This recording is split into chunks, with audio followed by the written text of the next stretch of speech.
Kita masuk pada bab at-taubat, bab tentang taubat. Dia menjelaskan di antara akhlak yang mesti selalu ada di dalam diri setiap orang yang beriman adalah melazimi yang namanya at-taubat, bertaubat kepada Allah Subhanahu wa ta'ala. Wa minal munjiyat, dan termasuk perkara yang menyelamatkan. Jadi termasuk perkara yang mendatangkan keselamatan bagi kita adalah at-taubatu fi kulli hin, selalu bertobat kepada Allah dalam setiap keadaan.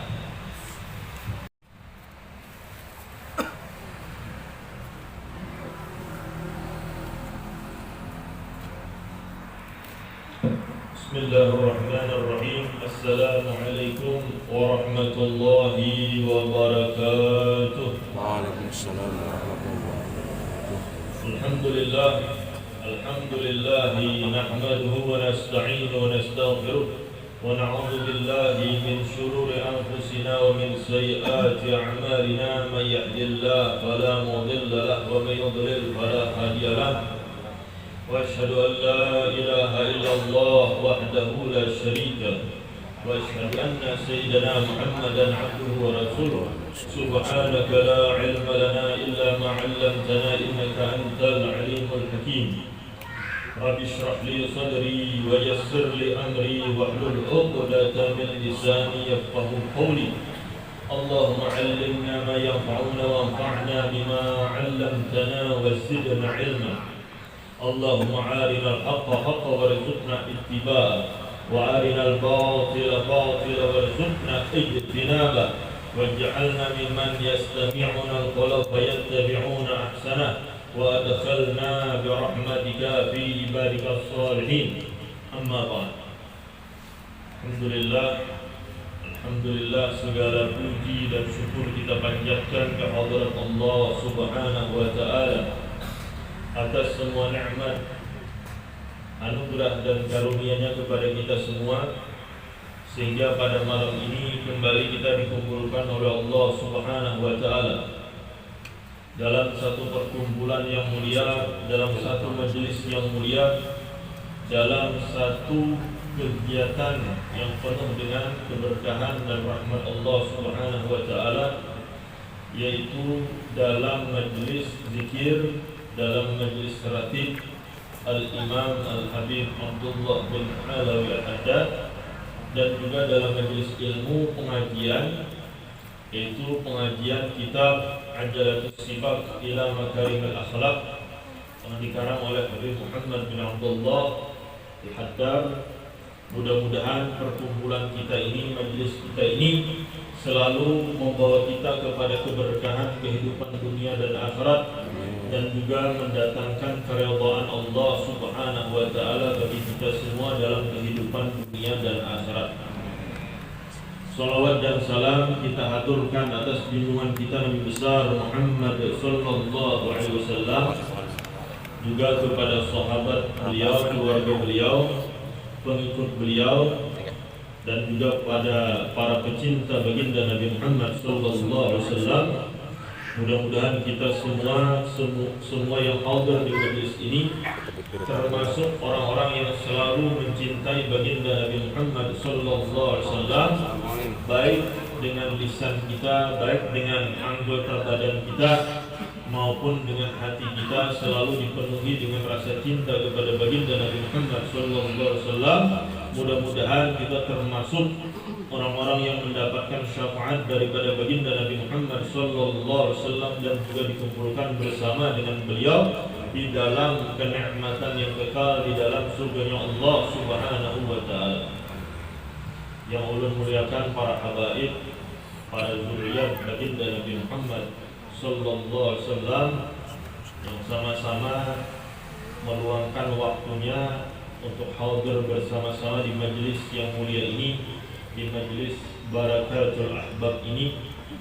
Bersama kita ada orang tua kita, sesepuh kita, Al-Habib Mukhtar bin Ali Assegaf dan juga Al-Habib Syihabuddin bin Syahab bin Habib Abdullah Al-Kaf dan juga saudara kita Al-Habib Fahrus bin Habib Zain Assegaf sebagai sahibul majlis, sebagai tuan rumah kita bersama dengan ibunda beliau dan keluarga beliau.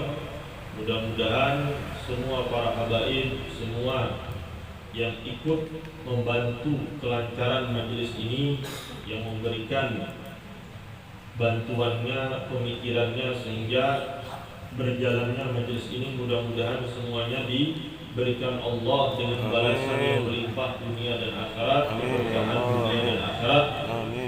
Dan juga kepada semua yang hadir, yang sama-sama juga menghidupkan majelis ini, mudah-mudahan semua hajatnya dikabulkan oleh Allah Subhanahu wa taala, hidupnya diberkahi oleh Allah Subhanahu wa taala, dan rezekinya diluaskan, dilapangkan oleh Allah Subhanahu wa taala, dan juga semua kesulitan, kesusahan dan penyakit-penyakitnya diangkat oleh Allah Subhanahu wa taala.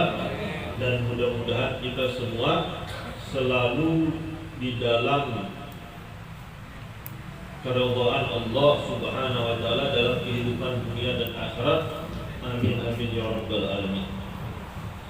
Alhamdulillah, pada malam ini kembali kita meneruskan pengajian kita yang rutin kita adakan pada setiap malam Senin, yang mana sebelumnya kita ada di bulan Maulid, di bulan Rabiul Awal, yang mana bulan Rabiul Awal itu kita isi banyak dengan kegiatan-kegiatan peringatan Maulid baginda Nabi Muhammad SAW sebagai bentuk rasa syukur kita dan rasa gembira kita atas kelahiran junjungan kita Nabi besar Muhammad SAW.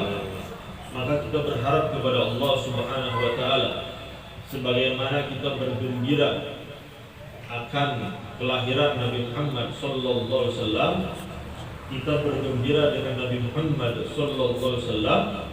Mudah-mudahan kita juga kelak di akhirat digembirakan dengan Nabi Muhammad SAW. Meneruskan daripada penjelasan Al-Imam Al-Habib Muhammad bin Abdullah Al-Haddad, sekarang kita masuk pada bab At-Taubat, bab tentang taubat. Dia menjelaskan di antara akhlak yang mesti selalu ada di dalam diri setiap orang yang beriman adalah melazimi yang namanya at-taubah, bertobat kepada Allah Subhanahu wa taala. Wa minal munjiyat, dan termasuk perkara yang menyelamatkan. Jadi termasuk perkara yang mendatangkan keselamatan bagi kita adalah at-taubatu fi kulli hin, selalu bertobat kepada Allah dalam setiap keadaan. Walaupun kita mungkin karena terbatas ilmu kita, terbatas pengetahuan kita merasa kadang menggaui dosa. Mungkin dalam beberapa saat, beberapa waktu kita rasa kadang menggaui dosa. Mungkin ilmu kita, pengetahuan kita demikian. Tapi bisa jadi di sisi Allah tanpa kita sadari kita telah bermaksiat kepada Allah. Bisa jadi kita telah melanggar perintah Allah, atau bisa jadi kita telah melakukan sesuatu yang tanpa kita sadari, atau kita mengucapkan sesuatu yang tidak kita sadari, itu adalah dimurkai oleh Allah Subhanahu wa taala. Maka sudah selayaknya bagi setiap orang beriman untuk banyak bertobat kepada Allah Subhanahu wa taala, walaupun dia tidak mengetahui apa dosa yang telah dilakukannya.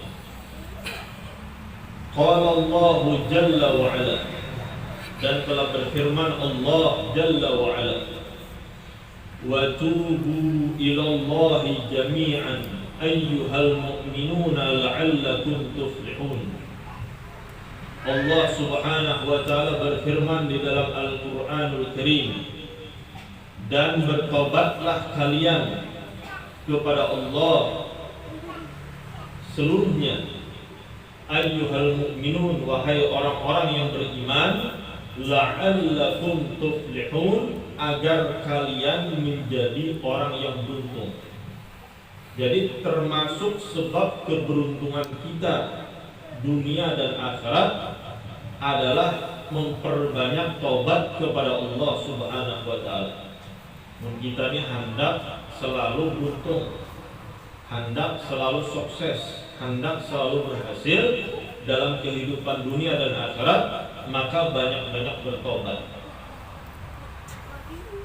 Itu adalah jalan kebahagiaan, jalan kesuksesan, jalan keselamatan bagi kita dunia dan akhirat. Banyak bertobat, banyak minta ampun kepada Allah. Wa qala sallallahu alaihi wa alihi wasallam, dan juga bersabda baginda Nabi Muhammad sallallahu alaihi wa alihi wasallam, Rasulullah bersabda, tubu ilallahi ta'ala wa inni atubu ilaihi kulla yawmin mi'ata marrah. Rasulullah bersabda dan juga memerintahkan kepada umatnya, sabda Rasulullah, tubu ilallah, bertobatlah kalian kepada Allah Ta'ala, fa inni atubu ilaihi kulla yawmin mi'ah marrah, maka sesungguhnya aku bertobat kepada Allah setiap hari itu 100 kali. Ulama ada yang mengatakan bahwa ada istilah tobat, ada istilah istighfar. Jadi kita mengenal ada istilah tobat, ada mengenal istilah istighfar. Ada ulama yang mengatakan makna tobat itu dengan istighfar itu sama. Jadi ada sebagian ulama yang mengatakan istighfar dengan tobat itu sama aja. Tapi ada juga ulama yang mengatakan bahwa setiap tobat itu termasuk di dalamnya istighfar. Tapi kalau istighfar itu belum tentu maknanya tobat. Artinya kalau tobat itu maknanya lebih luas. Kalau istighfar itu maknanya terbatas. Istighfar itu bisa menurut sebagian ulama hanya dari lisan. Artinya kita mengucapkan astagfirullah. Tapi kalau taubat ini sudah termasuk istighfar. Ada sebagian ulama yang berpendapat demikian. Tapi tujuannya sama. Tujuannya sama, memohon ampunan atas kesalahan yang telah dilakukannya kepada Allah Subhanahu wa taala. Jadi memohon ampunan kepada Allah agar dosa-dosanya, kesalahan-kesalahannya itu diampuni oleh Allah Subhanahu wa taala. Tujuannya sama. Cuma maknanya sebagian ulama ada yang membedakan antara istilah istighfar dengan tobat.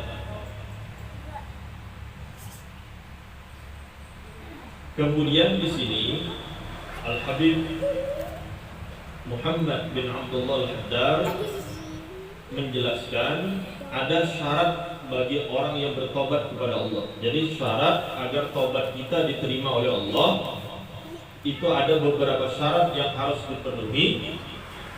Beliau menjelaskan wa taubatu hiya an-nadamu wal iqla'u wal azmu ala alla ya'uda wa raddal mazalima ila ahliha. Beliau menjelaskan di sini syarat tobat itu yang pertama adalah menyesal. Jadi kalau kita berbuat maksiat, melakukan pelanggaran daripada hukum syariat, maka kita ingin bertobat kepada Allah Subhanahu wa taala, maka syaratnya yang pertama adalah an-nadam, menyesal daripada perbuatan maksiat tersebut. Jadi bila syaratnya kada cukup, maka tobat kita kada diterima oleh Allah. Yang pertama adalah an-nadam, menyesal. Wal iqla'u, dan yang kedua adalah berlepas daripada maksiat tersebut. Jadi harus ampih dari maksiatnya. Kalau kita ada menggawi satu maksiat, jangan lagi digawi. Masih aja berarti belum cukup syarat tobatnya. Yang pertama menyesal, yang kedua melepaskan diri dari maksiat. Wal azmu, dan yang ketiga memiliki keinginan kuat ala alla yauda, memiliki keinginan kuat untuk tidak kembali melakukan maksiat. Di hati masih ada aja, karena tobatnya hendak kugawi pulang maksiat tadi, berarti belum cukup syaratnya. Karena di hati masih ada keinginan untuk kembali berbuat maksiat, untuk mengulang maksiat. Nah ini masih belum cukup syarat. Jadi harus ada 3 syarat ini. Misalnya kita ini sering melakukan maksiat, mencuri misalnya, melakukan maksiat, perbuatan yang dilarang oleh Allah, yaitu mencuri. Maka kalau di hati masih hendak mencuri, mengambil punya orang lain, artinya setelah tobat ini hendak ada aja masih keinginan mencuri milik orang lain, berarti belum cukup syaratnya. Kalau dia hendak bujur-bujur ampih, di hatinya kadang-kadang sama sekali mengulang mencuri milik orang lain, baru cukup syaratnya. Kemudian syarat yang keempat, ini kalau berkaitan dengan hukukul adami. Jadi maksiat itu ada 2. Ada maksiat yang bersifat hukukullah, hak Allah. Ada yang bersifat hukukul adami, artinya bersifat hak sesama manusia. Kalau hukukullah cukup 3 syarat tadi. Artinya dia menyesal, kada hendak lagi keinginan mengulang, kemudian melepaskan diri bujur-bujur dari maksiat tersebut. Artinya kada ada tersangkut paut lagi. Nah kalau itu sudah dilakukan, itu cukup syaratnya kalau berkaitan dengan hak Allah Subhanahu wa ta'ala. Tapi kalau berkaitan dengan hak sesama manusia ditambah 1 lagi, yaitu waraddal mazalima ila ahliha, mengembalikan kezaliman kepada orang yang berhak. Misalnya seperti mencuri tadi. Kalau mencuri tadi berkaitan dengan hak sesama manusia, karena kita mengambil harta benda milik orang lain. Itu kada cukup 3 tadi aja, menyesal, kemudian berlepas dari maksiat, kada ada keinginan untuk mengulang, itu kada cukup. Harus dikembalikan harta benda yang dicuri. Jadi kita berikan, baru kita bisa mencukupi syarat di dalam tobat. Nah ini kalau berkaitan dengan tobat dengan sesama manusia. Nah ini penjelasan daripada Al-Habib Muhammad bin Abdullah Al-Haddad.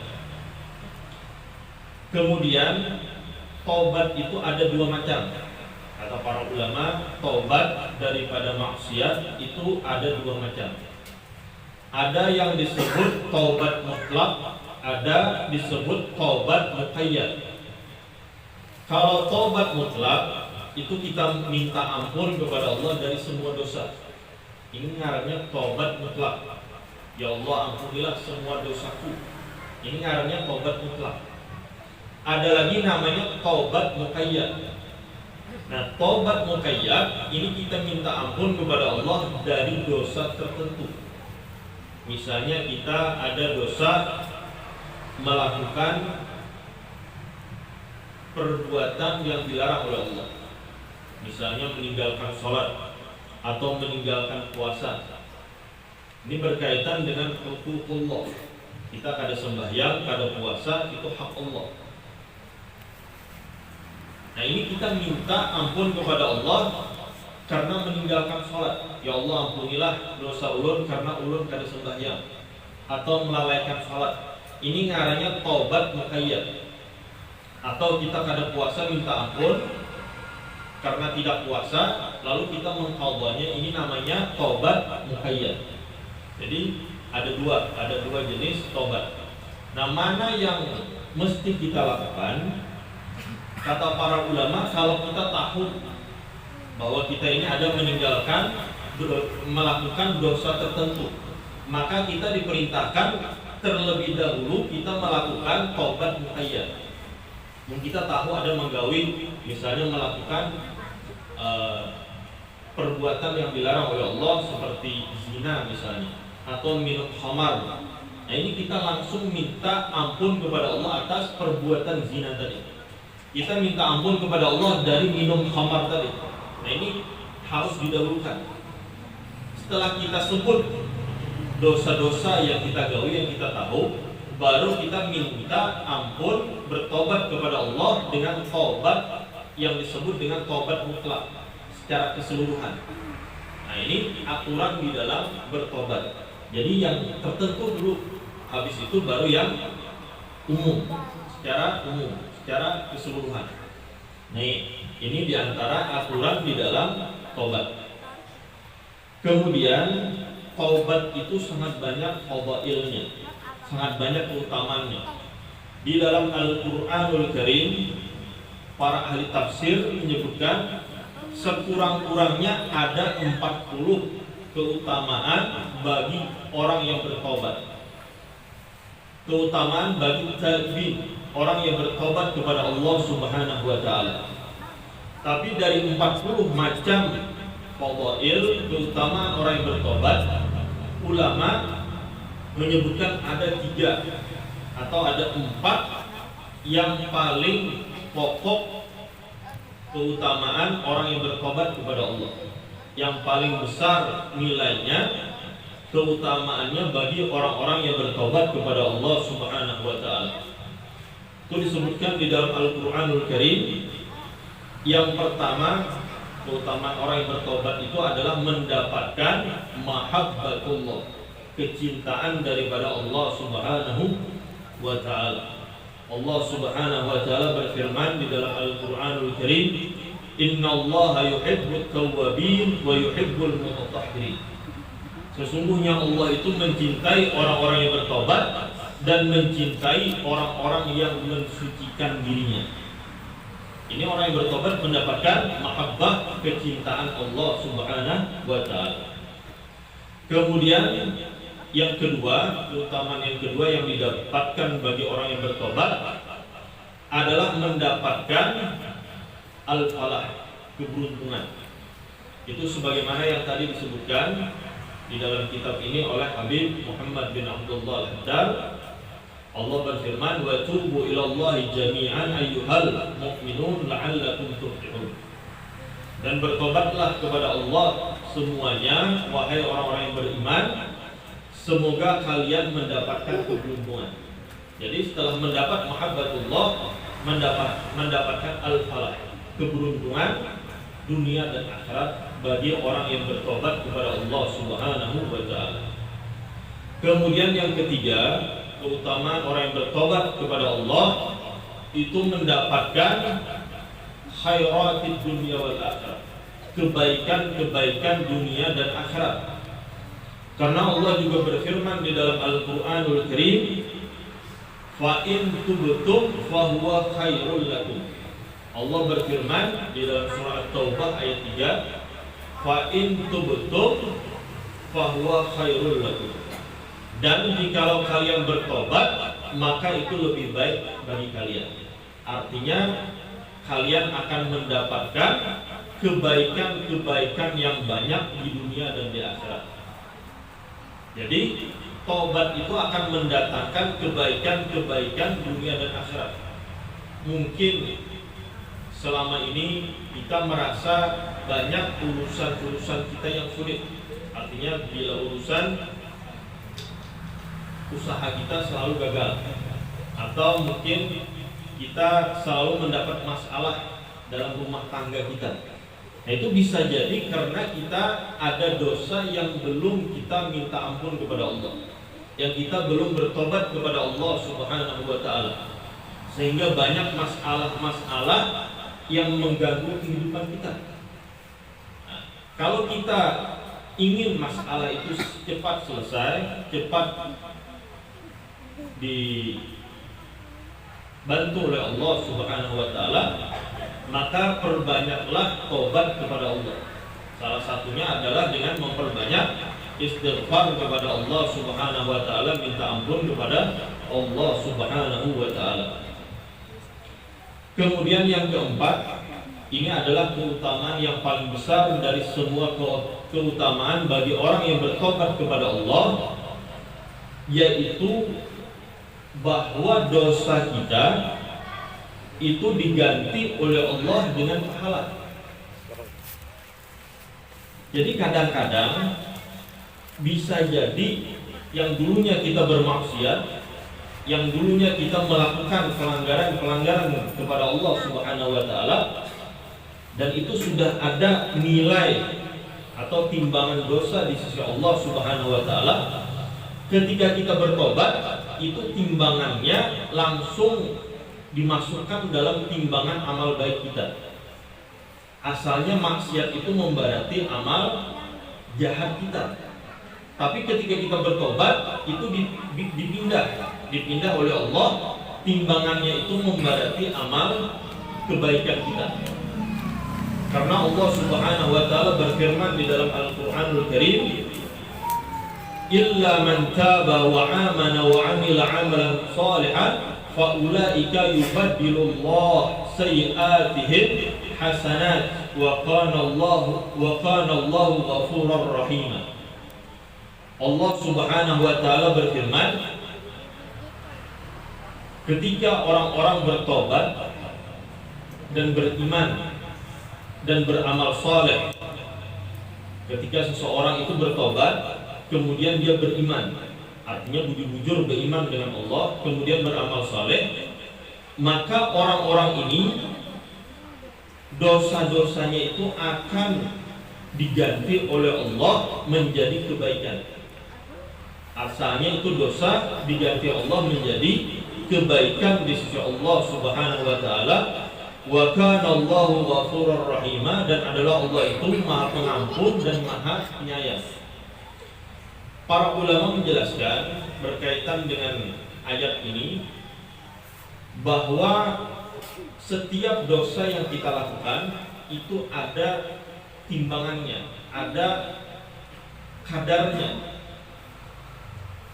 Jadi kalau kita melakukan satu maksiat itu ada timbangannya di sisi Allah.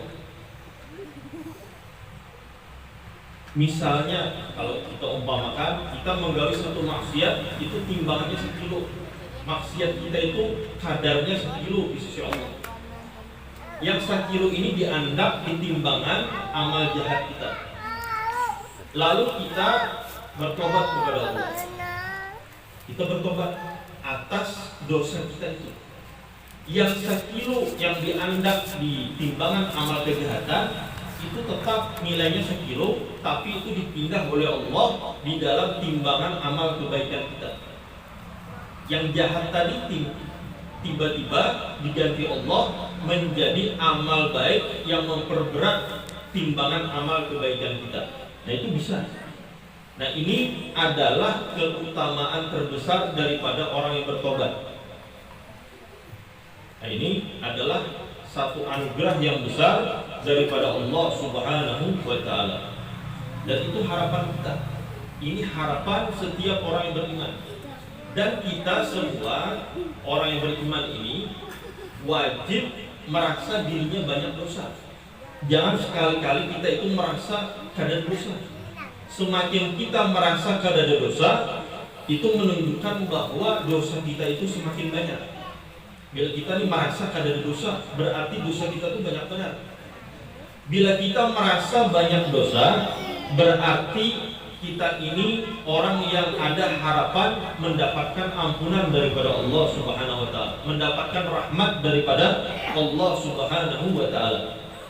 Sebagaimana pada penjelasan sebelumnya, barang siapa yang merasa aman daripada azab Allah, maka dia akan diazab oleh Allah. Barang siapa yang merasa kada aman daripada azab Allah, maka dia akan mendapatkan rahmat daripada Allah Subhanahu wa taala. Nah, ini harus ada di dalam hati kita. Jadi penting sekali bagi kita untuk merasa tidak aman daripada azab Allah, dan kita merasa bahwa diri kita ini penuh dengan dosa.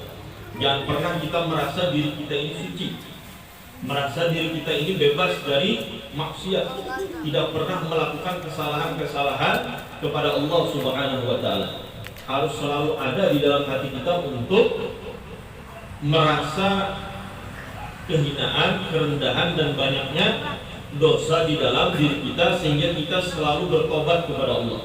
Kalau kita merasa kada dosa, boleh kita bertobat. Tapi kalau kita merasa banyak dosa, pasti kita akan banyak bertobat kepada Allah Subhanahu wa ta'ala. Sebutkan dalam riwayat sahih daripada baginda Nabi Muhammad SAW, diceritakan ada orang yang ingin bertobat kepada Allah karena melakukan satu dosa yang sangat besar. Sebutkan di dalam hadis bahwa di zaman Nabi, sebelum Nabi Muhammad SAW, itu ada orang yang telah melakukan dosa membunuh 99 orang. Orang ini adalah seorang perampok, seorang penjahat besar, yang diantara kejahatannya adalah membunuh sampai 99 orang. Sampai pada saatnya orang ini mendapat hidayah daripada Allah Subhanahu wa taala untuk bertobat. Lalu orang ini mencari ulama yang bisa membimbingnya untuk bertobat.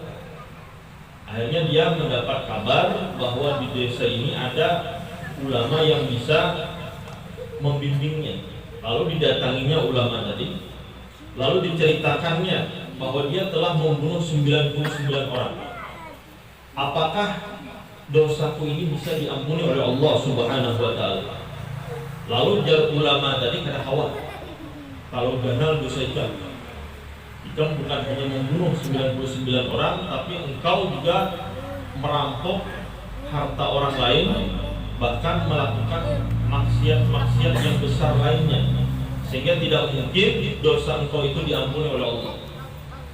Maka ketika mendengar jawaban ulama tadi, ulama yang memberi jawaban tadi langsung dibunuhnya, sehingga genaplah 100 orang yang dibunuhnya. Ada 99 lagi, 100 itu yang dibunuhnya. Setelah itu dia masih ingin mencari orang yang bisa membimbingnya bertobat kepada Allah. Lalu dia mendengar lagi ada di desa yang lain, di daerah yang lain, ada ulama yang alim. Akhirnya didatanginya. Lalu diceritakannya bahwa dia telah membunuh 100 orang. Apakah dosaku ini bisa diampuni oleh Allah? Lalu kata ulama tadi bisa, karena Allah itu sangat luas rahmatnya, tidak terbatas rahmatnya, sehingga sangat bisa mengampuni dosamu sebesar apapun dosa yang telah engkau lakukan. Tapi kata para ulama ini, kata seorang ulama ini, kalau engkau ingin bertobat, maka engkau harus keluar dari kampungmu. Yang mana kampung orang ini memang kampung ahli maksiat. Ikam harus keluar dari kampung ikam ke kampung orang-orang yang banyak berbuat taat kepada Allah. Jangan lagi berada di kampung asal, pindah ke kampung yang banyak orang berbuat taat kepada Allah. Nah akhirnya karena disuruh dan mendapat arahan dari ulama tadi, lalu orang ini pergi menuju kampung orang-orang saleh, orang-orang yang banyak berbuat taat kepada Allah. Di tengah jalan tiba-tiba orang ini meninggal dunia.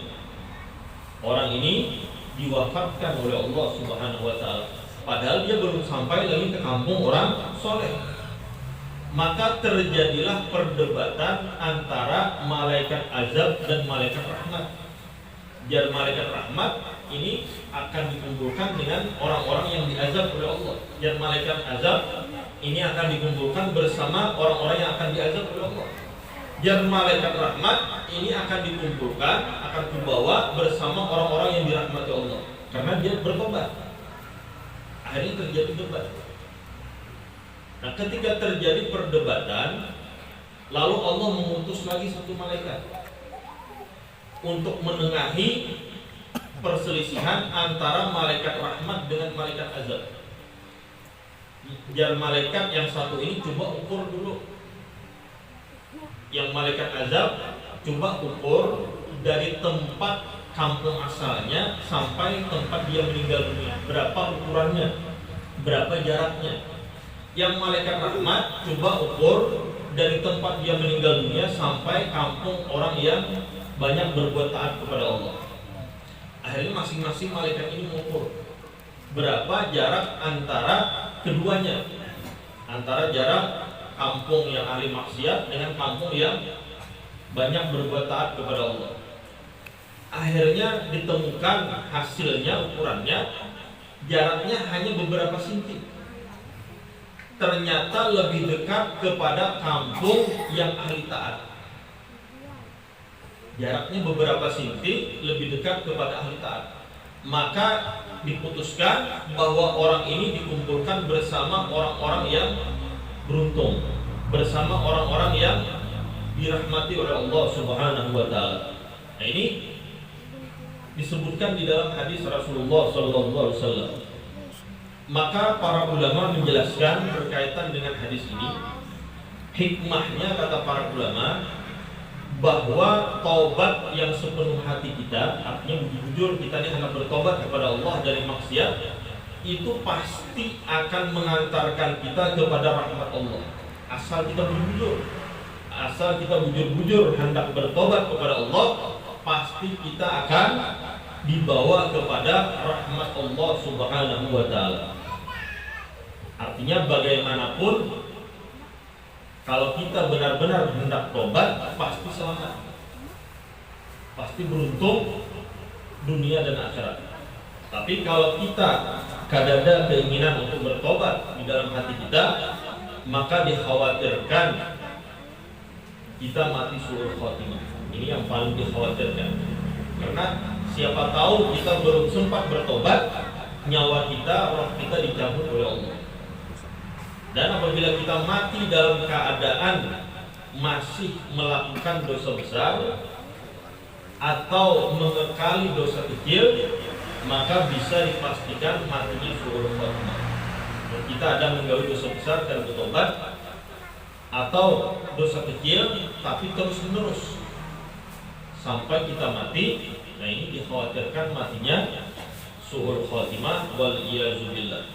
Jadi apa yang dijelaskan oleh Al-Habib Muhammad bin Abdullah Haddad ini adalah di antara perkara yang harus selalu kita lakukan adalah memperbanyak taubat kepada Allah Subhanahu wa taala, karena ini adalah salah satu jalan kita untuk mendapatkan keselamatan, keberuntungan dunia dan akhirat.